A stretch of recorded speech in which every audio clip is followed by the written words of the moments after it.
This ethnographic study examines how consumers form and manifest their ephemeral identities, which are temporary selves that only emerge in the moment of socially oriented consumption.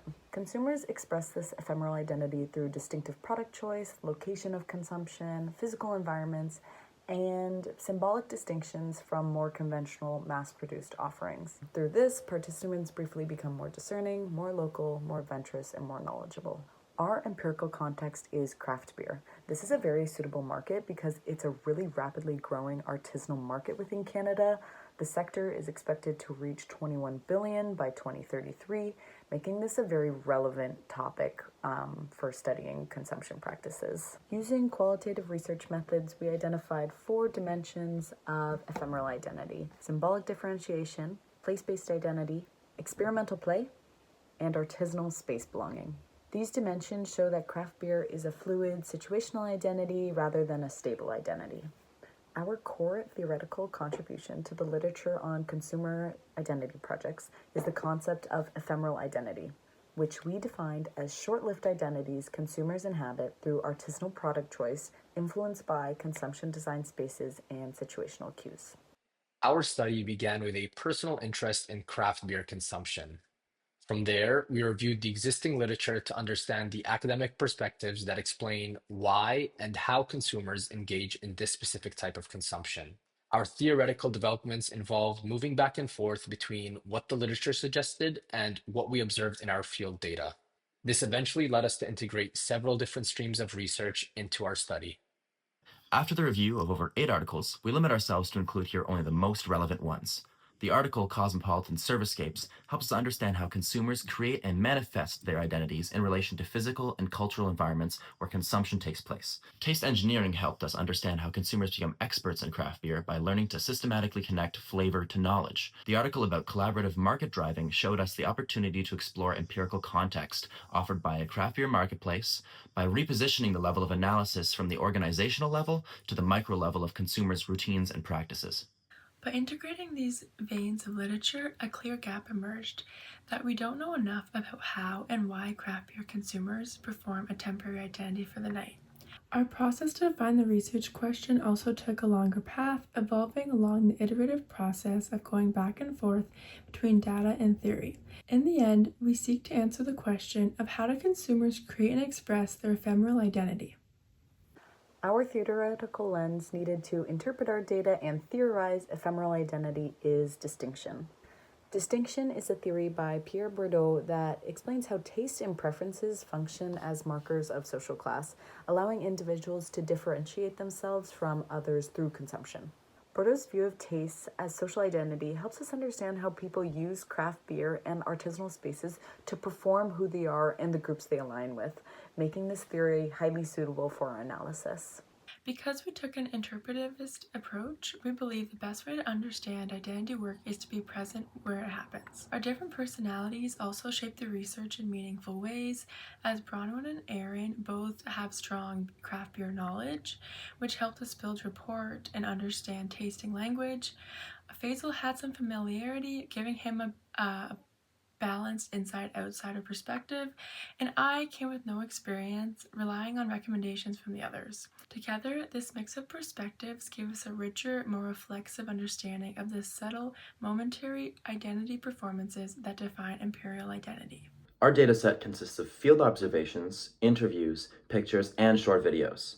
We participated in 7 total field trips of 4 different craft beer venues with 13 total interviews and 18 total respondents. These interviews helped us gain deep insight into identity formation and expression. We gathered 6 photos along with 30 short videos. All of this helped us gather and retain memories of the visual and insightful aspect of the craft beer spaces. From our data set, we started by transcribing all the interviews verbatim, which resulted in about 15 pages of raw data. We began our analysis with open coding, selecting the most meaningful quotes and insights. Then, through axial coding, we grouped these quotes based on their shared meaning.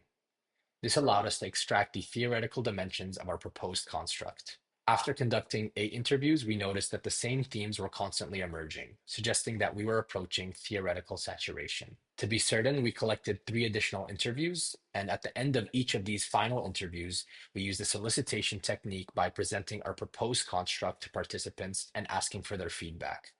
This helped us validate and further enrich our findings. Next, we will detail the dimensions defining ephemeral identity. We begin with symbolic differentiation.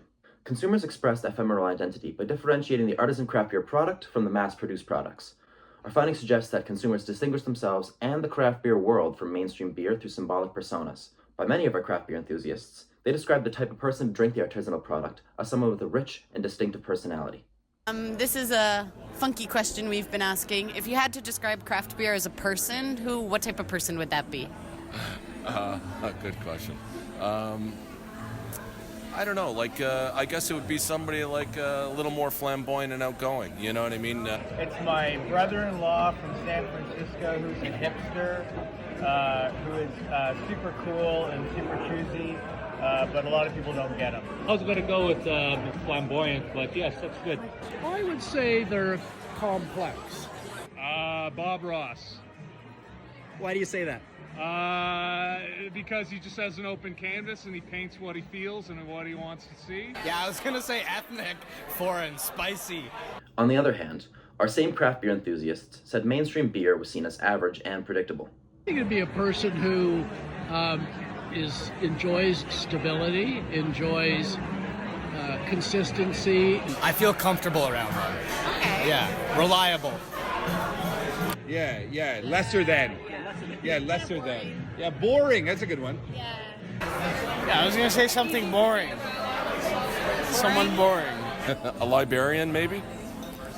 I think just your average, hardworking, blue-collar Canadian guy, goes to the bar with his friends and has a Molson Canadian watching the hockey game. That was me, when I was in my 20s. Through Bourdieu's lens, this illustrates how taste functions as cultural capital. By associating craft beer with complexity or risk-taking, consumers perform social identity and differentiate themselves from mainstream drinkers. These distinctions are ephemeral. Consumers temporarily inhabit a self that is discerning, adventurous, or knowledgeable when engaging with craft beer. Because these identities are short-lived, consumers re-engage with craft beer to recreate these versions of the self, making symbolic differentiation a driving force behind repeated consumption.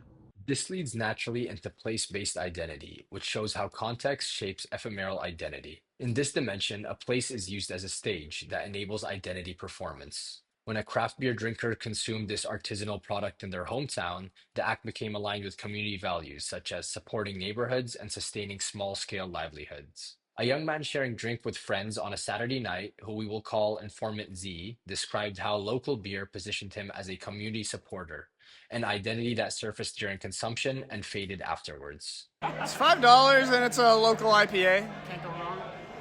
That word local is pretty interesting. So what does local mean to you? Ottawa is like same city, if not same province, and then Canada's a bit of a stretch, but the closer, the nicer it feels in theory, Can you explain more to that? Why is it important to you, if you can draw anything? Yeah, we live here, you're supporting another person's livelihood or something. It's within the country, so, it's why not? Outside the hometown, craft beer became a vehicle for consumers to inhabit an entirely different identity. When traveling, craft beer invited a different performance. Mike, who described himself as an 8 out of 10 in craft beer knowledge, described traveling to Ireland and talking to a Brazilian brewer. This is an act you cannot do with mass-produced beer. How important to you is the story behind a brewery or the story behind the beer? It's important, we'll often go to craft breweries and talk to the brewers, Nice. understand where they're from. We were in Ireland about a month ago, Very cool. and we met the brewer. He was from Brazil in Limerick, Ireland. So you really get to talk to, it really opens up a lot of stories. Very cool. Yeah. That's awesome. Scott, one of our most knowledgeable informants, described how trying local beer in new spaces prompted him momentarily to become more adventurous and cosmopolitan.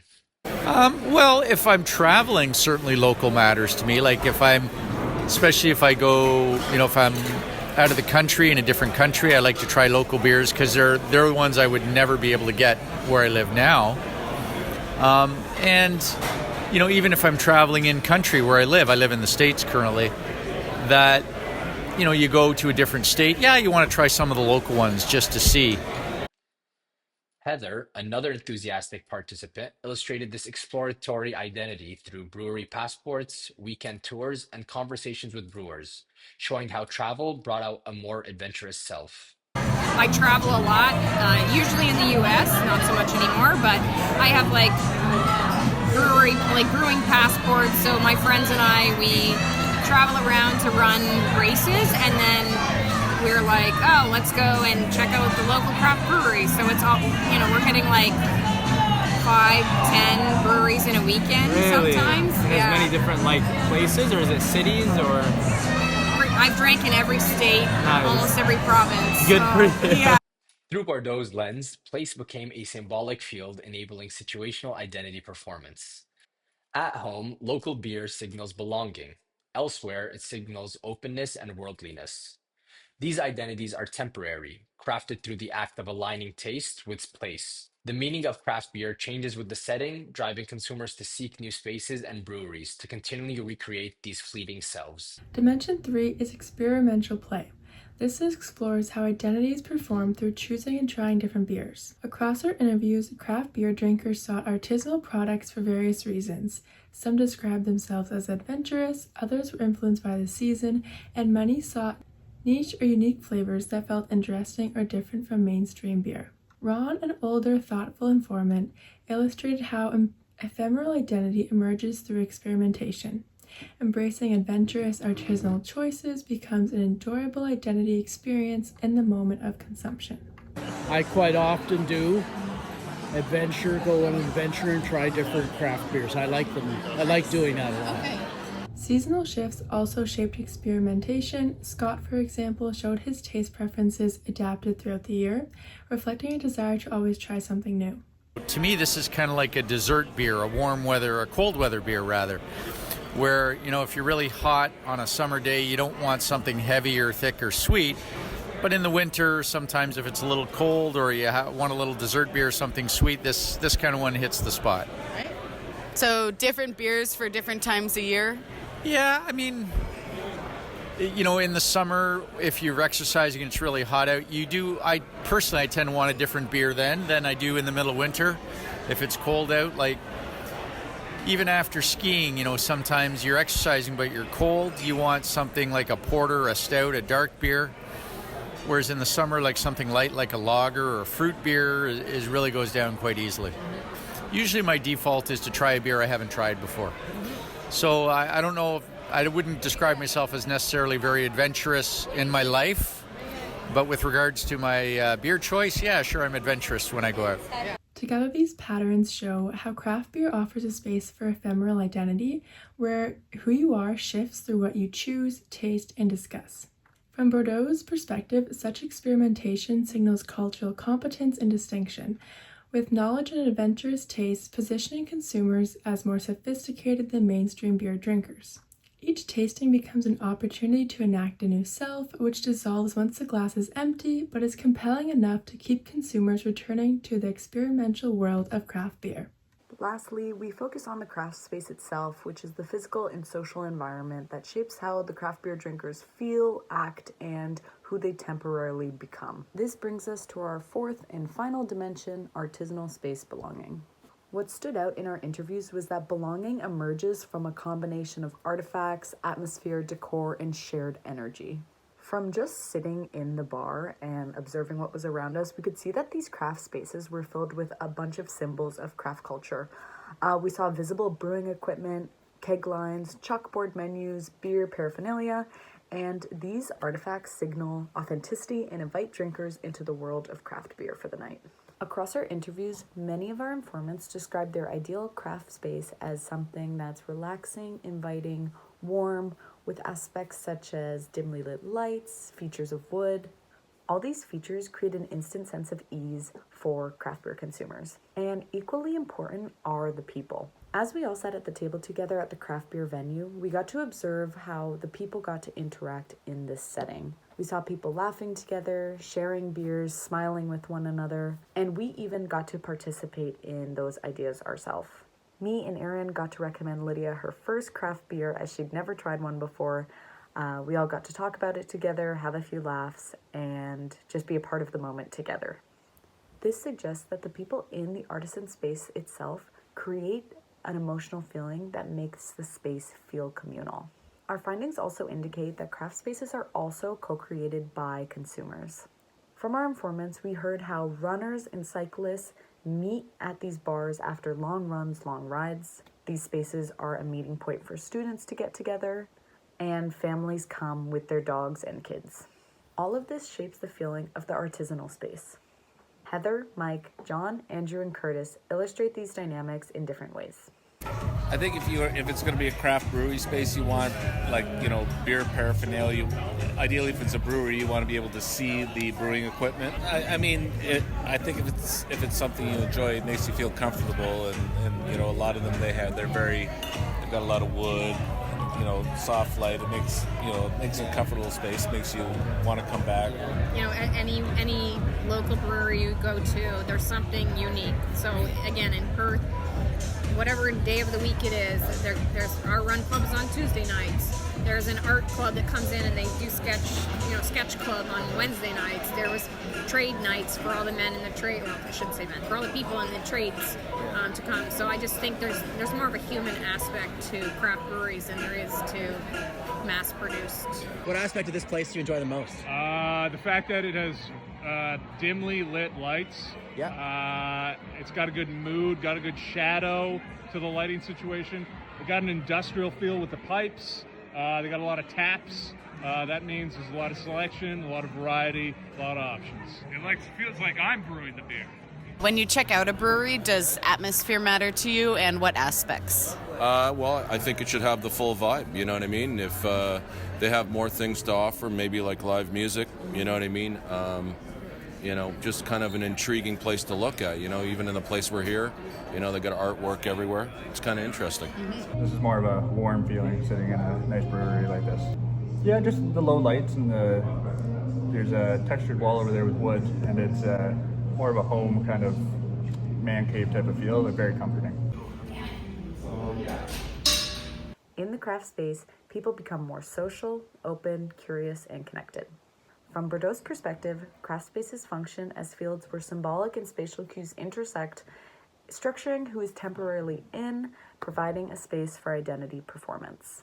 Being in this space allows consumers to inhabit an identity tied to craft beer culture, yet only for the duration of their presence in these artisanal spaces.